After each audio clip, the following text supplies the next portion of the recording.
Hello, everyone. Thank you for joining us. My name is Catherine Bracy. I'm the CEO of the TechEquity Collaborative. I'm really looking forward to this important conversation about California's policy agenda this year. We're just going to give people a chance to fill the room, and we'll start in just a second.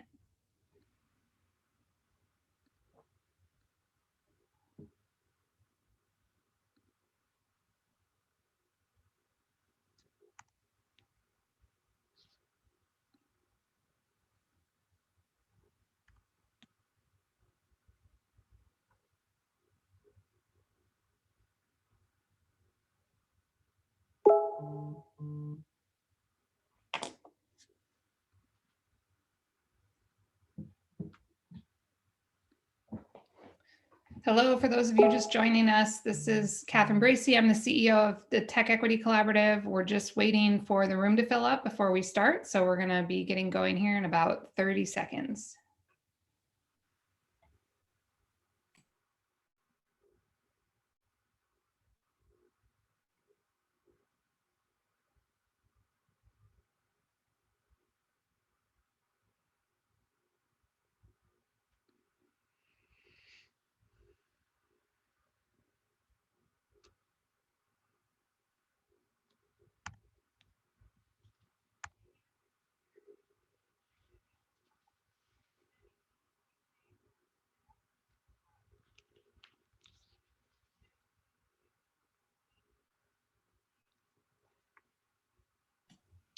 Okay, we're going to go ahead and get started. Thanks everybody for joining us. I'm really thrilled to be here with a great selection of our elected officials here in California who are doing all the hard work for us in Sacramento to make sure that the California dream is available to everybody. And we're excited to have a conversation with them about what's on the policy agenda for California this year, a really important year. Obviously, as we start to emerge from the pandemic, and kind of assess what we need to do to build back better.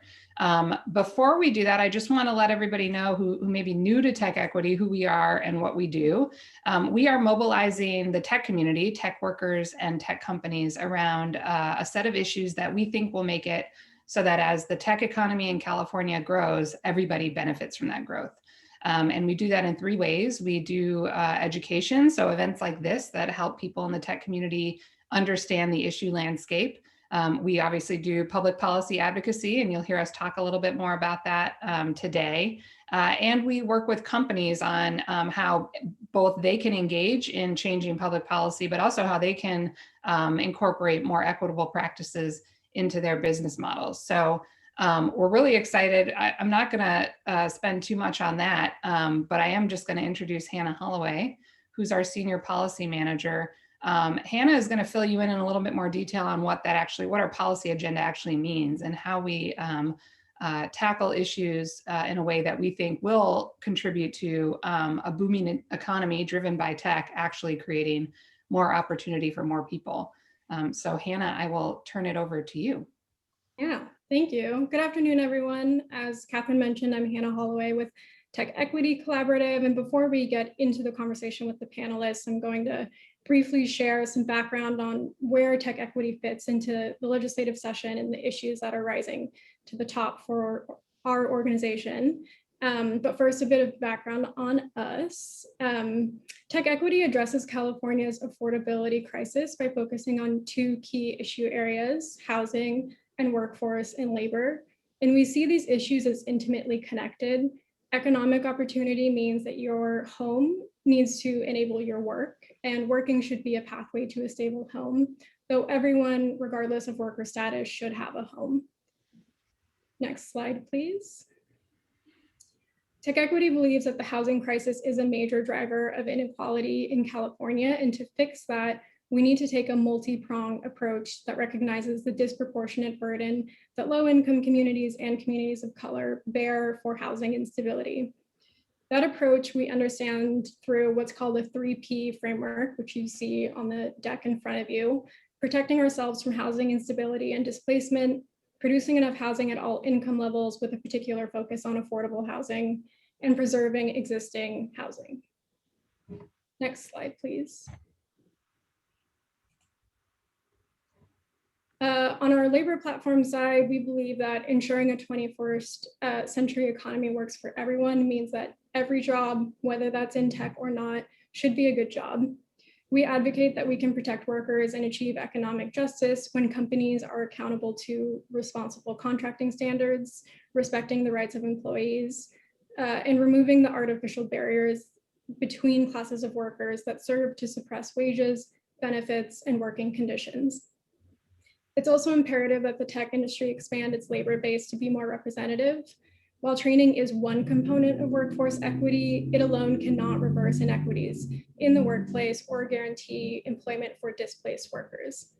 To address these workforce gaps, TechEquity advocates for large-scale job programs, high labor standards, and innovative recruitment, training, and development practices for new and diverse talent. And lastly, we understand that meager assistance for those experiencing poverty and others struggling to afford their basic needs leaves millions of families on the precipice of where one emergency can mean poverty, homelessness, or worse. So TechEquity advocates for a new social contract that ensures everyone's basic needs are met and that those needs are seen as a right. Next slide, please. So given these issue areas and TechEquity's values, what are we seeing in the 2021 session? Our panelists are going to discuss many of these bills in much more detail, but to frame that conversation, here are some of the bills that we're working on and excited about this session. TechEquity is sponsoring a bill with Assemblymember Wicks that will create a rental unit registration system. Currently, there is no requirement that landlords submit or that government collect information on California's rental housing stock, and AB 1188 would collect basic information on things like rent amount, owner name, reasons for lease termination, and more, so that we can reliably assess how the housing crisis is affecting rental trends and renters overall.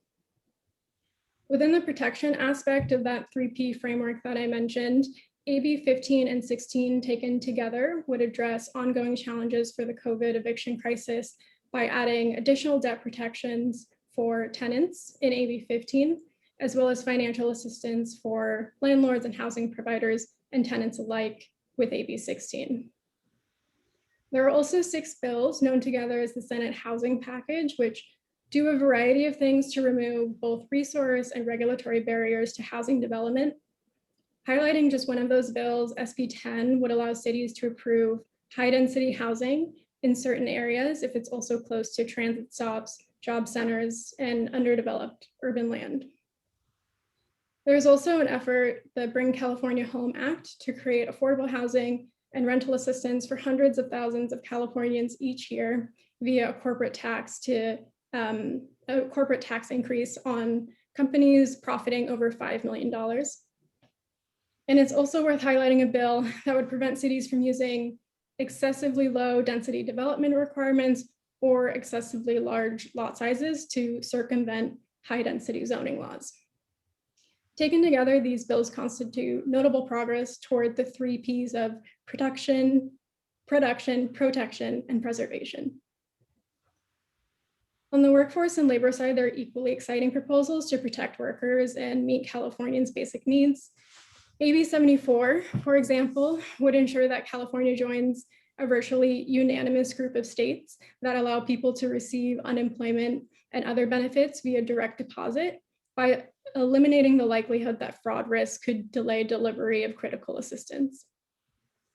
We're also supporting a bill that will increase the amount that certain workers can receive while taking paid family leave from between 60 and 70% of earned wages to 90% of earned wages to ensure that those with lower incomes aren't forced to choose between earning a living wage and caring for loved ones. Currently, under the California Family Rights Act, we can only take leave to care for ourselves and for family members. But AB 1041 would make it such that we're able to take leave to care for people in our social support networks that are closely related to, but outside of blood relatives. And these are relationship types that are especially common in low-income communities and communities of color.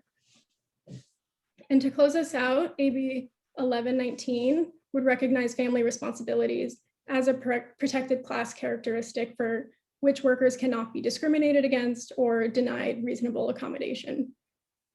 So these are just a few of the bills that our guests are sponsoring and that Tech Equity is supporting in this session. For more, you'll hear in this conversation, you can also go to Tech Equity's websites, but to really dig into these bills and more, I'm going to turn it back over to Catherine. Thanks, Hannah. That was great. Now we want to engage the people who are actually writing these bills and advocating for these bills to get passed. So I'm really happy to introduce Assemblymember David Chu, represents San Francisco, Assemblymember Buffy Wicks, who represents parts of the East Bay, North Oakland, and some of Contra Costa County, and Assemblymember Lorena Gonzalez, who represents very Southern California. Thank you so much for joining us, a border district just south of San Diego. So actually, I'm going to start with you, Assemblymember Chu, to talk about, let me stop sharing my screen here, to talk about kind of the context for this year and the legislative session that is pretty unique. I mean, we obviously are at the beginning of the pathway out of the pandemic, thankfully, and I think a lot of people have a lot of hope for 2021.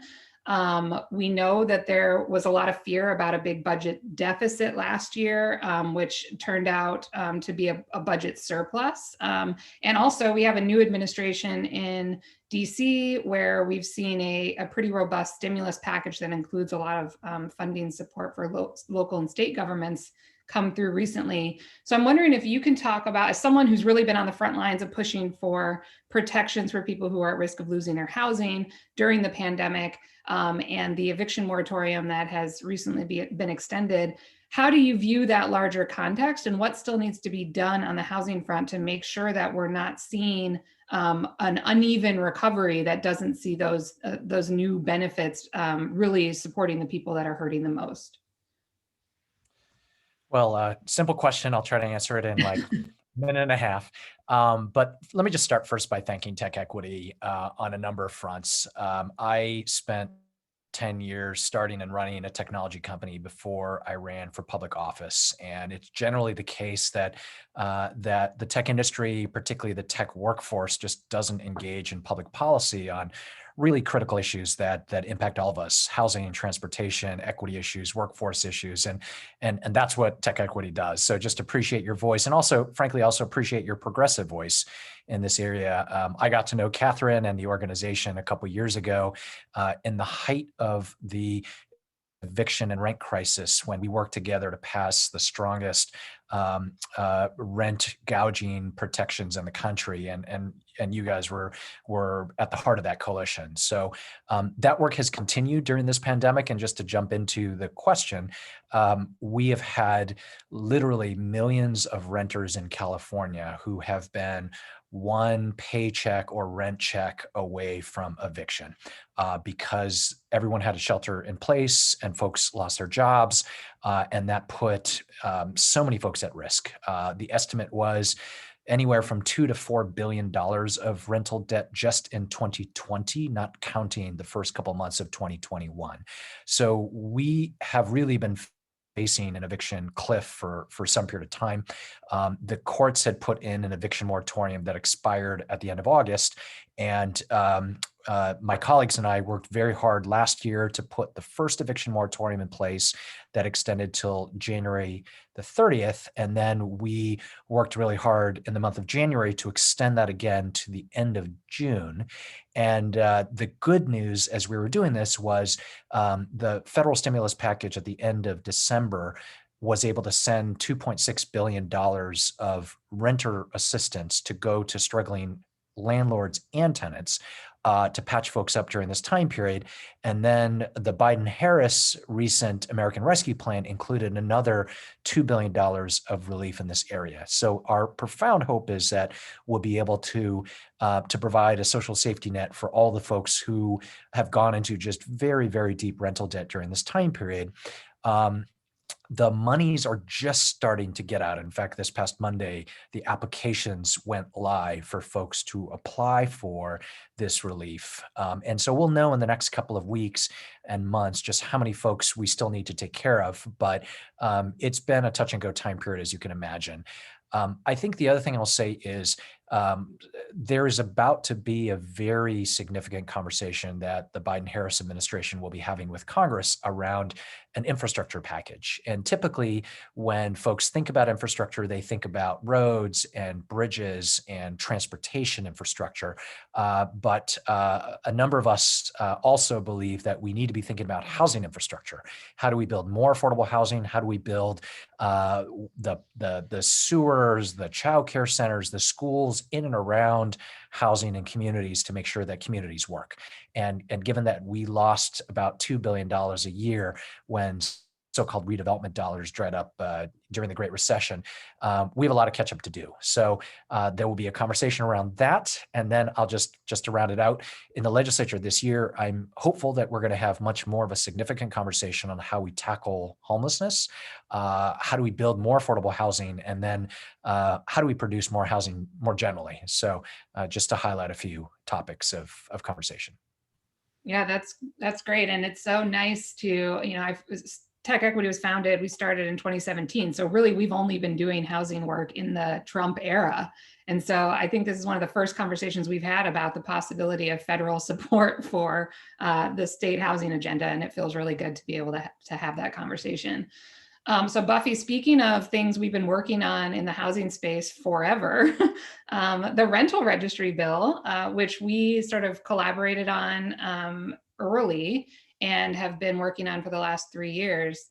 And it's back, baby, and new and improved. And I'm hoping you can talk about, the housing crisis, we all know it's a crisis. We know sort of intrinsically what that we need to tackle this, but really, unfortunately, a lot of the conversations about how to solve the crisis are taking place in the absence of real data about what's happening in the rental market. And this is something that came up with the rent gouging bill you talked about, Assemblymember Chu. We didn't know where the best place to set that cap was that would both protect the most number of renters and also not drive landlords or developers out of the business, because we didn't know we didn't really have great data about the market. And that's just one example of where not having that data is really hampering us. So I'm hoping you can talk, Assemblymember Wicks, about why this bill is so important to you and why you have prioritized it basically throughout your tenure in Sacramento. Yes, it's third time's charm, right? I know my colleagues have been on these types of bills before, that you just keep going. And we're trying a little bit of a different model this year. But before I talk about that, I also want to thank TechEquity. You guys have been with me on this bill since the moment. And in fact, this bill kind of came out of an idea that Catherine and I had when we were having dinner at my house like 3 years ago, when you could actually eat in person, around the idea of like, well, how do you solve these problems when we don't actually know the true magnitude of the problem? We have a lot of anecdotal knowledge on this, right? We hear from our constituents. We hear about people losing their homes, about rent increases, about evictions. You've seen information coming out about San Francisco rents going down, right? Like and who knows about what that actually means for the market. There's a lot of information out there that we see kind of anecdotally. But the truth of the matter is we just don't have statewide data at a kind of both at a 30-foot level and also down sort of in the weeds on what's actually happening in terms of the housing market in the state. It's not open, accurate, reliable data. There's a lot of proprietary data out there. There's databases that run kind of the back end of like apartments.com and things like that. But that's not data for policymakers. And that data costs a lot of money. And so no one is tracking at a statewide level rent increases, evictions, lease terminations, things of this nature. And when we talk about, the great policies that David is pushing for, that Lorena has worked on, when we're talking about, eviction protections, we're looking at a range of, we think 240,000 to 700,000 households that could be impacted with evictions this year. We don't know definitively if that's true. Estimates on the percent of California tenants who are behind on their rent ranges from 2 to 21%, which means it could be nearly 2 million adults in the state could be at risk.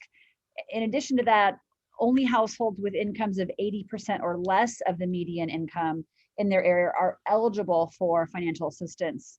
However, it's unclear whether the money that we've put forth for this is sufficient to cover the debts, because again, we don't have the data. So third time's a charm. I'm going back at the rental registry. I believe we can get this bill done. Part of the issue has been cost. I'm going to be having early and often conversations with our appropriations chair on it.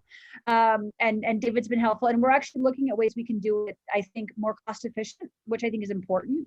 And I'm learning as I go and working with, HCD and working with outside organizations to figure out, how we can reduce that cost. But what we do know is a lot of cities are doing this on their own. So Santa Monica, Los Angeles, San Jose, Salinas, Fresno, Concord, they're starting to do this because they also want to track the data as well. And so what part of the bill does is making sure that as cities are doing this registries on their own, they're all collecting the same type of data so that we can compare and contrast. But the idea would be to have a statewide registry so that we can see what's actually happening there. And so we can get ahead of trends.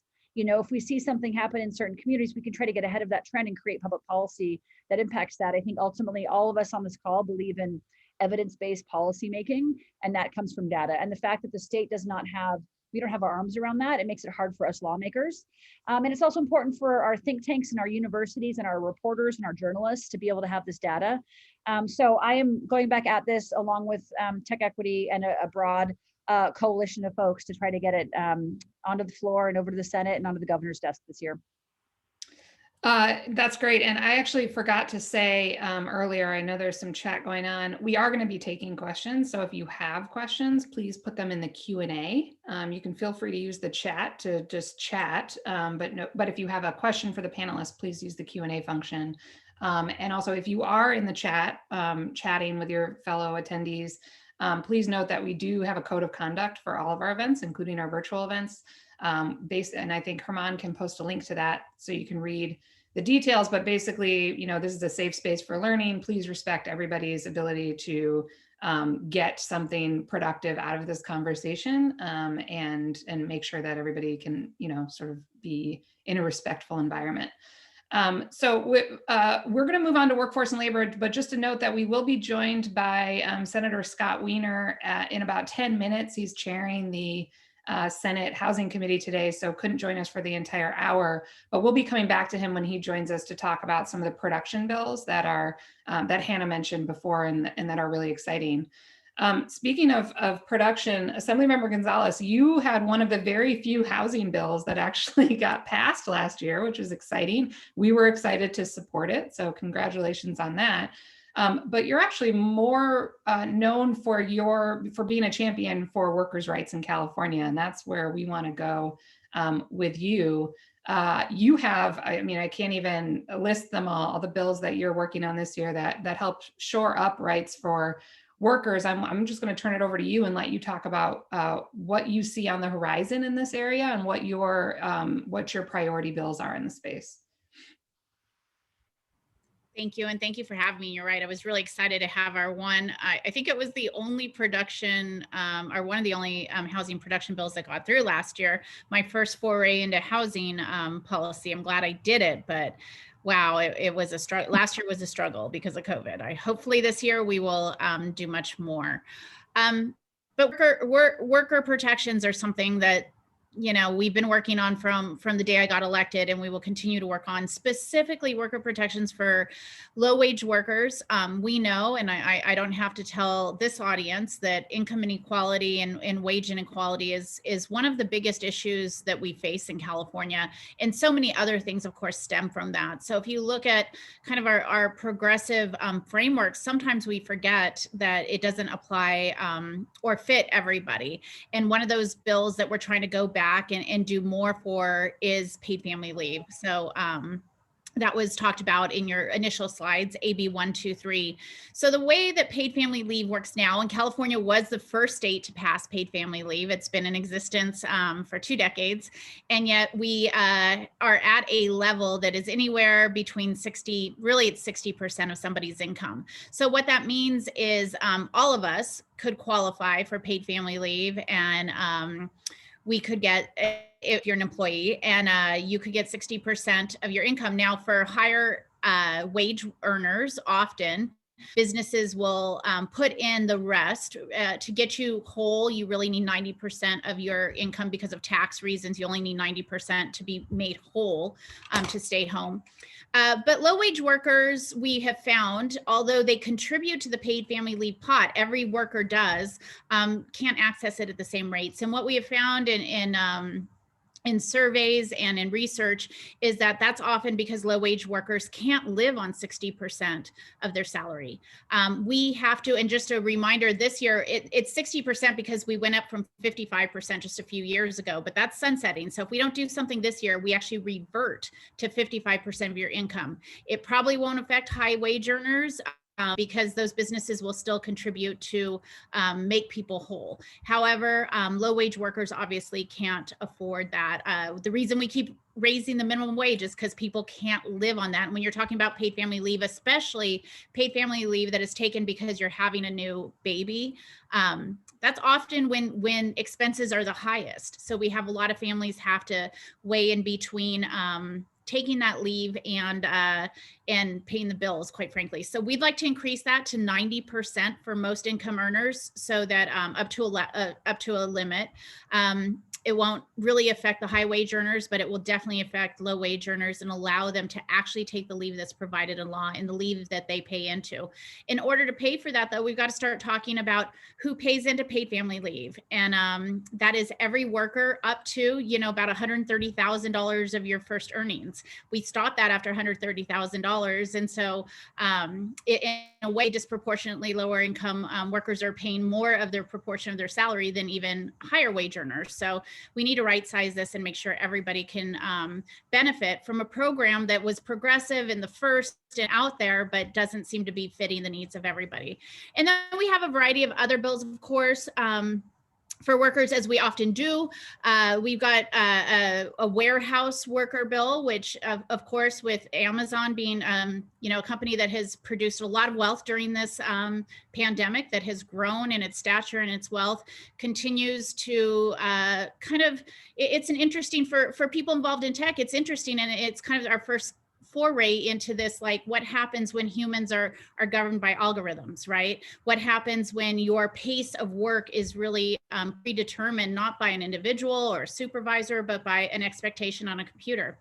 Well, we're finding that it doesn't allow for workers necessarily to remain safe. It doesn't allow for them to use the restroom if they need to wash their hands, to do basic human functions. And so we want to start to set some standards with Amazon warehouses where we know workers are injured at 3 times the rate of other professions, 2 times the rate of other warehouses. So this would be for big warehouses, and really allow OSHA to go in and say, what is a reasonable standard of work pace? What can people be fired for? What do we do to reduce the number of on-the-job injuries for these workers? And the last one I'll talk about, although I have a ton, is we're also looking at really ensuring that wage theft could be prosecuted in the criminal code. So although right now under grand larceny, if you steal $950 from somebody, you could, of course, be charged. There is not examples of employers, if you will, who intent, not just a mistake on a paycheck, but actually take from their workers, force their workers to work without pay in that $950 range, to face really no consequences. And in fact, it's a cost benefit analysis. If you get caught as an employer, the result is that you have to pay back the worker. And that's really not too much of a deterrent. And if you get caught, there are multiple examples of especially small businesses that just simply shut down their business and then start over as a new business. So this would just allow our kind of new group of DAs to look at this as a possibility, as a way to hopefully not prosecute, put more people in jail, but really deter companies and individuals who have been stealing wages of especially low wage employees, often immigrants who are afraid, of course, to exert their rights, or maybe don't know them. And so those are just 2 of the, we have, I think, about 8 bills dealing with workers' rights this year. And again, focus mainly on those low wage workers. Yeah, and if we have some time, I'd love to talk to you about future of AB5 and the ramifications of Prop 22. But before we see if we have time for that, I want to ask Buffy, Assemblymember Wicks, you had a baby last year, and there was a pretty high-profile moment of you trying to balance, you know, doing your job in the assembly with being a new mom. And I know that paid family leave is a high priority of yours too. Do you want to weigh in on some of the topics that Assemblymember Gonzalez raised and your priorities there?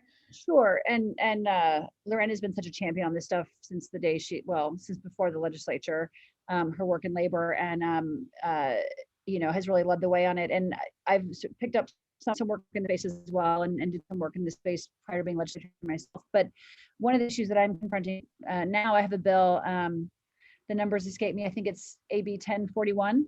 And it's a chosen family bill. And basically what the idea is, the way our paid leave laws are written, they're for a very kind of traditional nuclear family, which a lot of families don't live in anymore. You have LGBTQ couples, you have immigrant communities who have, cousins and aunts caring for little ones. And those folks don't qualify for our paid leave policies. And so what we're trying to do is expand the definition of who qualifies and who can take family leave to care for a loved one. Equality California just came out in support of the bill. We're working with the LGBTQ community, with the immigrants community and others to really expand that, because we know that this is a need, and frankly, the truth of the matter is COVID has really shined a bright spotlight on the fact that across this country, we just have not prioritized working families when we look at paid leave policies, when we look at early childhood care policies, paid sick days, et cetera. And so we really need to kind of build on the good work that's been done here and continue to expand that. The other bill that I'm working on that your colleague had mentioned at the top of the call is I want to add caregivers as a protected class, in addition to sexual orientation, race, and other things. And what happens, and we saw this a lot with the pandemic, is people were furloughed, and then often, especially moms of young kids, were asked not to come back, right? Or moms of young kids often get passed up for promotions. It's like, oh, they've got so many kids that they're not going to be able to put in the time, put in the effort, right, for that promotion. But that promotion should be based on your output of your work, not if you have caregiving responsibilities outside of work. So the two bills that I'm looking to move this year to add to some already robust legislation in this space. That's great. And I just want to note, Senator Weiner actually could not get out of the Housing Committee, so he won't be able to join us. I may call on one of you three to talk about some of the production bills, or invite Hannah back to dive into more detail on the Senate production package. But before we do that, Assemblymember Chu, another of the major issues that we saw over the past year in relation to COVID were the challenges with the unemployment system in California. And you were a huge champion, still are, for helping to fix that system and make sure that people who've experienced a period of unemployment over the last year can actually get money. Can you talk about that issue a little bit, and any of the bills that you're working on, or other initiatives in Sacramento to right that wrong? Sure. And first, I want to edit one thing you just said, which is I never expected to be outspoken on this, but my colleagues on this call, we've actually been all working together to champion this issue.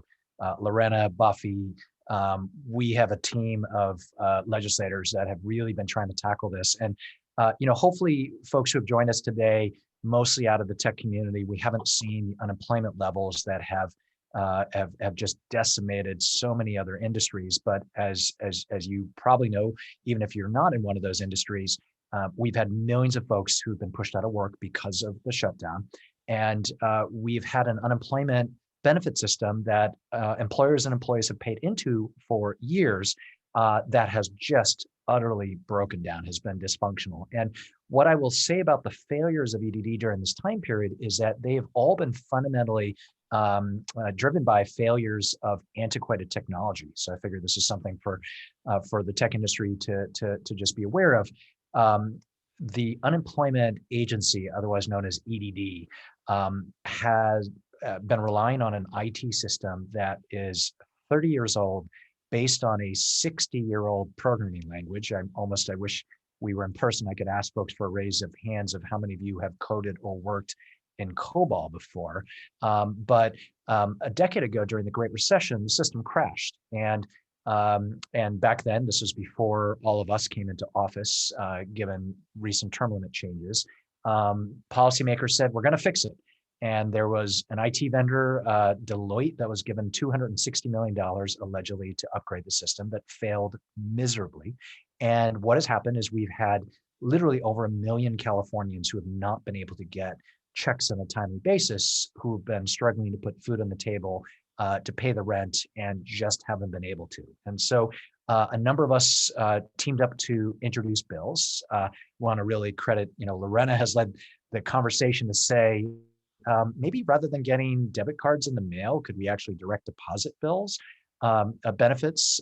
Buffy has led the fight to say that consumers ought to have responsiveness from this department, and we ought to think about our public serving agencies as helping people as opposed to basically saying no all the time.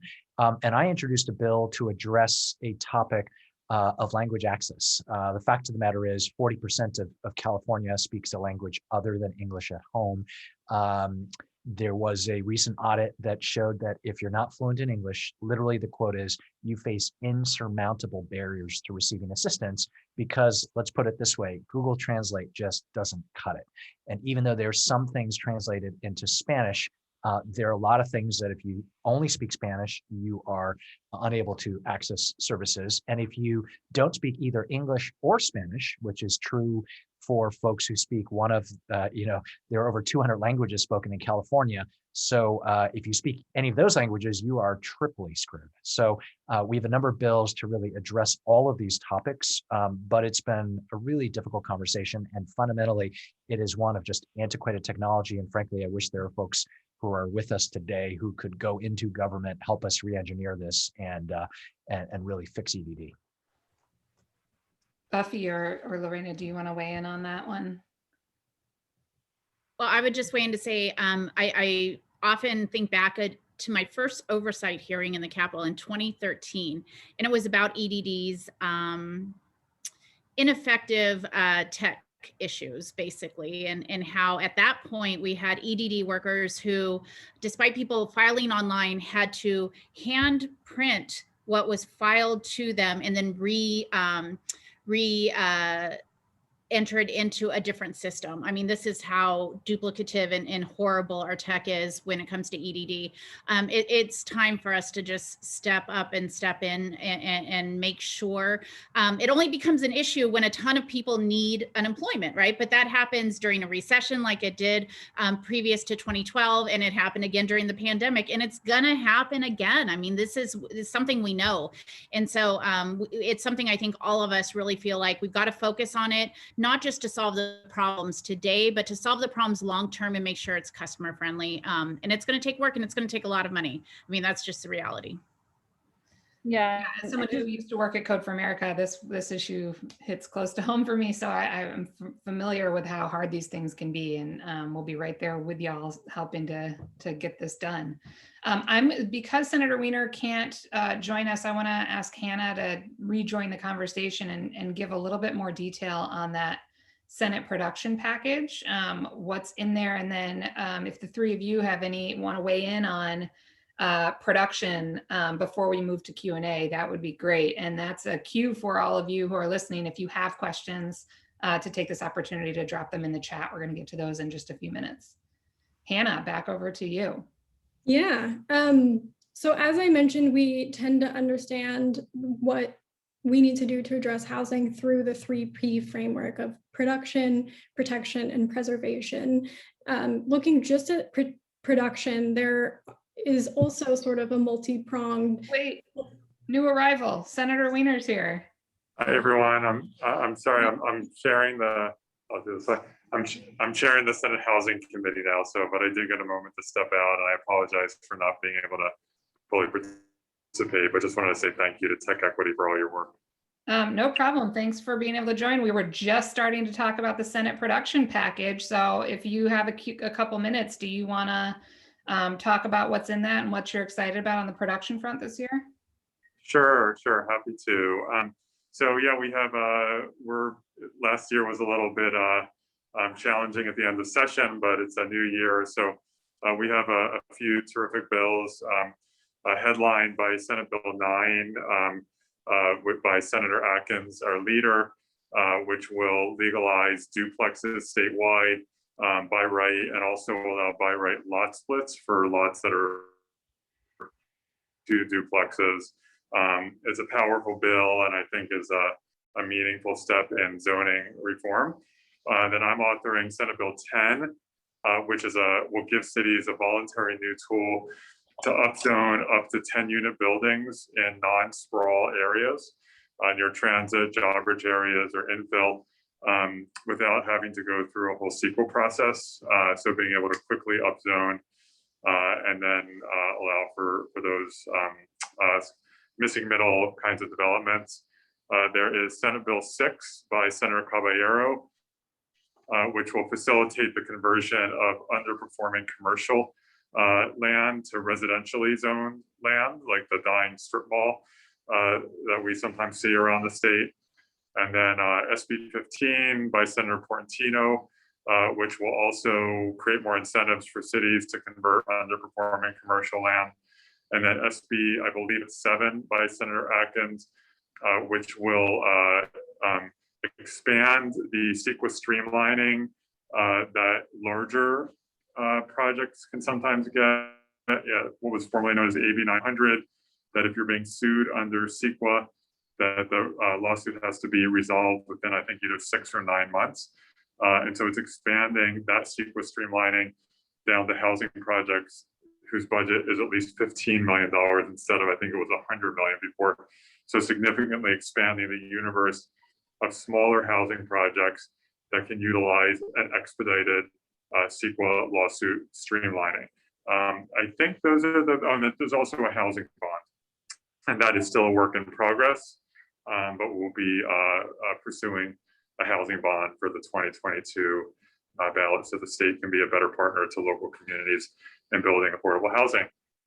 So that's, I believe, that's the sum of our Senate housing package, and I'm looking forward to working with our compatriots in the Assembly so that we can have great housing bills coming out of both houses, and then collaborate together to make sure that we're moving all those bills forward in the other house. We did that in 2017. That was the last time that we did a robust 2-house effort.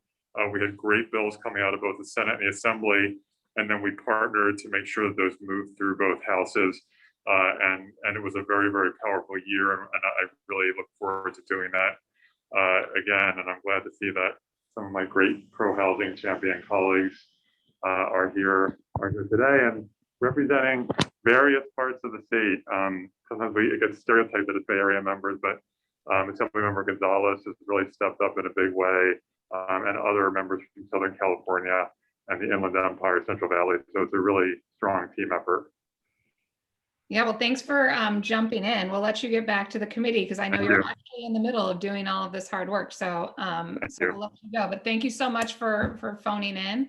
And we'll be making sure to channel energy into supporting that package. Thank you so much, everyone. Have a wonderful day and weekend. Thank you. So now I'm going to welcome Marion Wellington, TechEquity's Director of Content, and they're going to surface some of the questions that you all have been answering in the chat for our legislators. Marion, what do we have going on down there? Hello. I'm scared. We have many questions. Thank you. We have many questions. Also, my internet just started to get a little funky, so apologies if I'm a little choppy. But thank you all so much for this conversation, and thank you for everyone dropping your questions in the chat. Okay. Can you all hear me? We can hear you, but you're frozen. I'll take over if anything goes wrong. All right. Looks like officially frozen. Am I back? Oh, there you are. Hello. Okay. I'm going to ask a question and then try to dial in on my phone so this doesn't happen again. First question is about the rental registry. How can you make sure that the data collected doesn't have bias with the most vulnerable now that inequality factors in the Black communities are being recognized? So that's a question for you, Assemblymember Wicks. Sure, it's a great question. So one, the data collected is on the unit, not on individuals who rent the units. So the idea is to get, which also helps with privacy issues. So again, it's just data on the units. And the idea would being that we would get a full sweep of data across the board in low-income communities, high-income communities, middle-income communities, et cetera. So we have a better sense of what we're doing. But the whole premise of the bills, we want the data so that we can then pass policies that limit discrimination of our vulnerable communities. So that's the entire point, but that's how we would collect the data. Yeah, and I'll just add on that. I mean, the data that we're using currently to make policy on housing, preventing homelessness and protecting communities is biased because what we have access to is really based on the sort of higher end rental market, the data that would come out of sites like Zillow or Redfin, or from the US Census, which is really out of date. And so when we're making decisions about the housing market in a way that really doesn't represent at all the kind of smaller units or more informal relationships, that's going to introduce more bias into the system. So the goal of actually collecting more comprehensive data about the rental market is to make sure that we are representing the rental market in our most vulnerable communities, and so that the policies we're making are based on a true picture of what's happening there. Wonderful, thanks. One more question about rental registry, and then we'll move on to other very important legislation. There are some questions about the having it cover landlords with fewer than 5 units. I think right now the line is at around 5 units. So could you speak to that restriction in the bill? Yeah, I mean, we would love for it to cover everyone is the goal. And this was a negotiation that Catherine and I went through the first time around, where it ended up being 15 or less were excluded, which felt too high. And this is always just a point of negotiation in these bills. We had the same conversation. We had 1482, so part of it is what's the strongest bill that you can get through the legislature. There is some, and I think David and Lorena can attest to this too. Whenever you're doing these kind of tenant bills, there's a lot of concern on mom and pops landlords and making sure that they don't, they have the ability to do whatever bill you're talking about. And so they're always part of the conversation, as they should be. None of us want to impede mom and pops landlords by any stretch of the imagination. I think we're always very thoughtful about that. But the goal would be to have sort of the lowest number, have the most people involved in this, and cover the most data. Great, thank you. Moving on over to worker protections, Assemblymember Gonzalez. We know that on the national scale, especially, there's been a lot happening on the Fight for 15. And we have an attendee that's wondering if you could speak to your work on your fight for fast food worker rights and your bills on those issues. Right. The fast food worker campaign really came out of the Fight for 15. They've led the Fight for 15. I'm always amazed by the resiliency and the approach that has been taken by our fast food workers. Of course, in California, we're on track to get to that $15 an hour wage, but we realize, especially after the pandemic, that that's not going to be enough.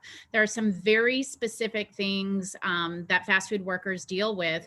And because of the relationship between franchisees and franchisors and their rights, it's a really hard group to organize. It's a hard group to be able to have them have a voice on the job without retaliation. And so what our Fast Food Worker Act will do is provide some ability to do that. It'll set a new council for fast food workers that will look at wages, that'll look at health standards. We heard a lot during the pandemic, like I said, about what was available to these fast food workers and their ability, quite frankly, to change conditions in their workplace. So without a union, they've been, and without really being able to organize in a traditional way because of that strange franchisor-franchisee relationship, they really have been without some of the protections that we would expect frontline workers to have. And so this hopefully will set up a standard for the future for these workers and make sure that they have a voice on the job. I'm really excited about it. I've been inspired by everything that they've done, and we're going to continue to allow them the opportunity to lead themselves.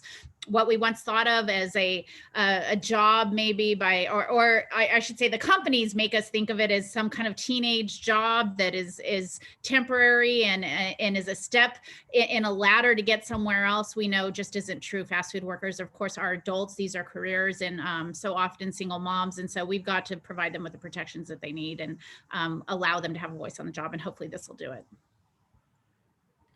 Actually, one other workforce and labor bill that we did not mention, but I'm wondering if any of the three of you want to weigh in on, is the Silence No More Act, which is really relevant to tech workers and has been championed by a former tech worker, Ifeoma Azoma, from who used to work at Pinterest.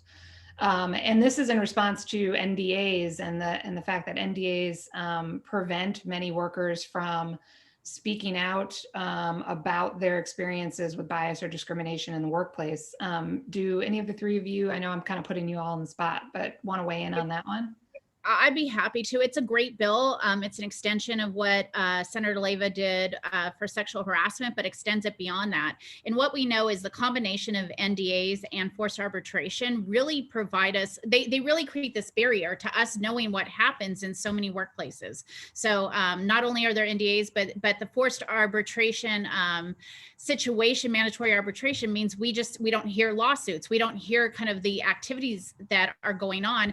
And this shields harassers, people who are serial harassers, even in their own workplace, individuals don't necessarily know. So NDAs are, it's important to allow workers the right, especially after a settlement, to be able to talk about it, to be able to express what needs to be changed. If not, we're going to find ourselves in the same position we found ourselves in during the Me Too movement, where everybody looks around and says, oh, we had no idea this was happening. How has this gotten to be such a huge problem? Well, you have no idea if it's happening because people are silenced from talking about it. And that needs to expand beyond sexual harassment into other forms of harassment and retaliation that people are facing in the workplace. So I'm excited about Senator Levia's bill. Thank you. Marian, sorry, back to you for... No problem. We had a lot of great questions about the emergency rental assistance program. So I think this one's for you, Assemblymember Chu. Could you speak a little bit to how people are considered eligible for these funds and how bias might influence that, as well as barriers to access? For example, folks that don't have access to the internet, how they're able to become eligible, apply, and get these funds.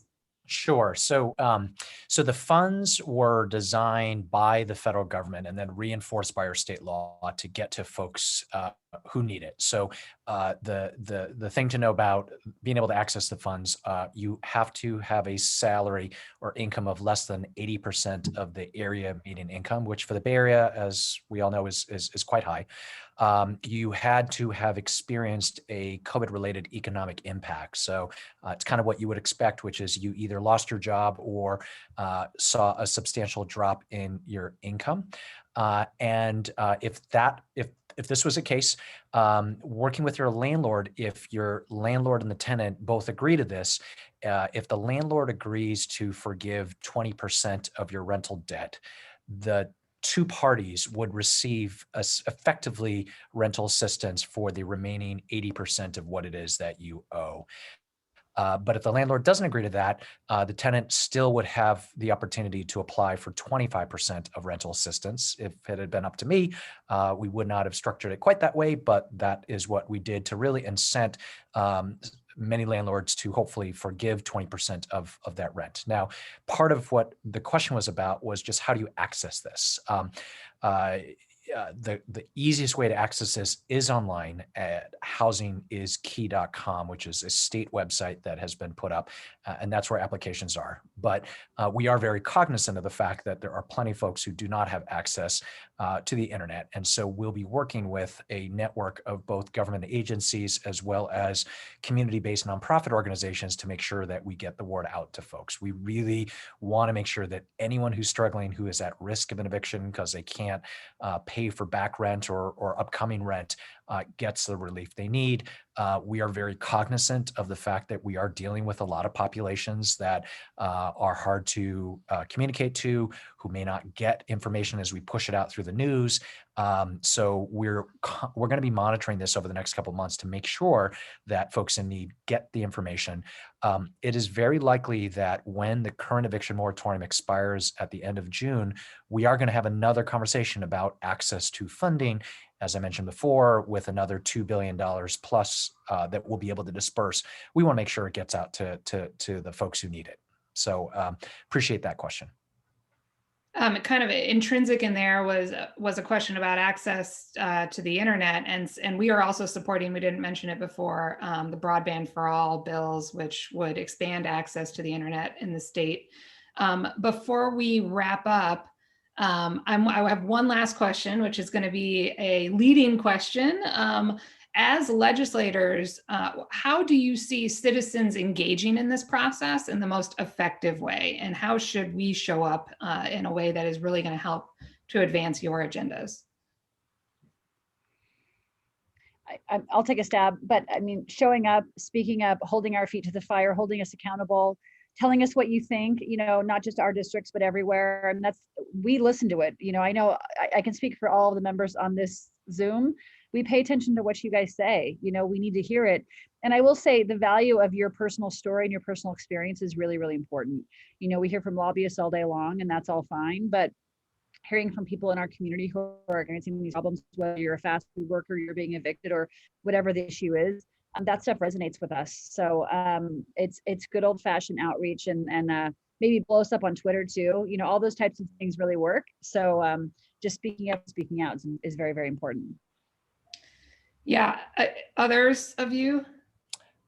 I'll just agree with that. And the diversity of people who are speaking on this issue, it's amazing. So often, I think somebody said it, it's really thought of as a Bay Area issue, right?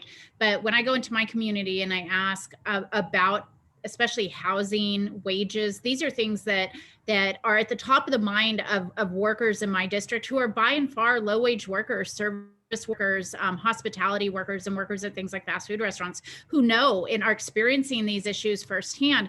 But so often we kind of allow other people to speak for our communities. And I would just encourage those who are involved with other groups is making sure that a lot of voices are heard so that people can't point to it. And nothing will infuriate me more saying this is some sort of white coastal issue, or this is some sort of, Bay Area wealthy issue, or tech people who make over $100,000 a year. This is everybody's issue. And these issues really do resonate up and down the state, from the coast to the Central Valley, from San Diego to the northern borders. And I think we've just got to do our job in encouraging other people as well to speak out, so we can so we can show that there's this force and we can't be divided on these very crucial issues.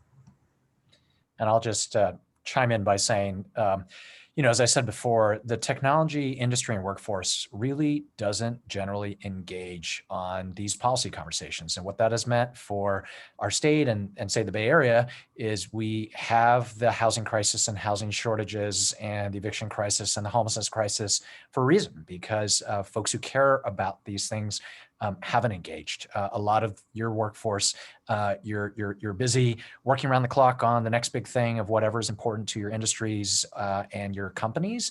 But we really do need involvement and voices, particularly around equity issues, because the industry gets defined by, I think it's fair to say, by a couple of very wealthy folks at the top of companies, and that's how the industry is often stereotyped, particularly if there are sort of loud voices that the press loves to cover. But what we also need to hear are those of you who care about equity issues, who care about making sure that your workforces reflect California and reflect the world, to make sure that that policies in the private sector and the public sector are equitable, and that our regions and our communities work for everyone. And again, this is why I so appreciate your organization and what you stand for.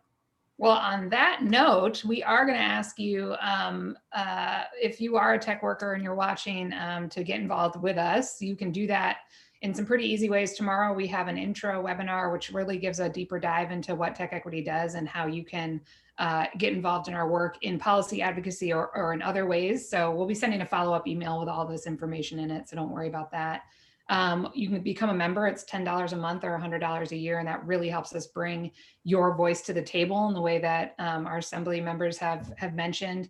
And then to take action with us on this agenda, we will be creating and designing ways that really are the most strategic ways to get these bills passed. And we're going to need your voice in that. It is really important, and it does make a difference when you show up, and we will help you do that in the most efficient way possible. Also, just to plug our next event, I believe it's April 8th. Marion can correct me if I'm wrong, but we're doing an event on anti-Asian racism and in particular the model minority myth, which is prevalent in the tech industry, and how anti-Asian bias shows up in the tech industry. We tend to talk about equity issues as they apply to Black and Brown communities, but that bias also is reflected against Asians, even though they may be sort of overrepresented in the numbers in tech. And so we're really excited to have that really important and timely conversation next month, and we'll have more information about that in the follow-up email as well.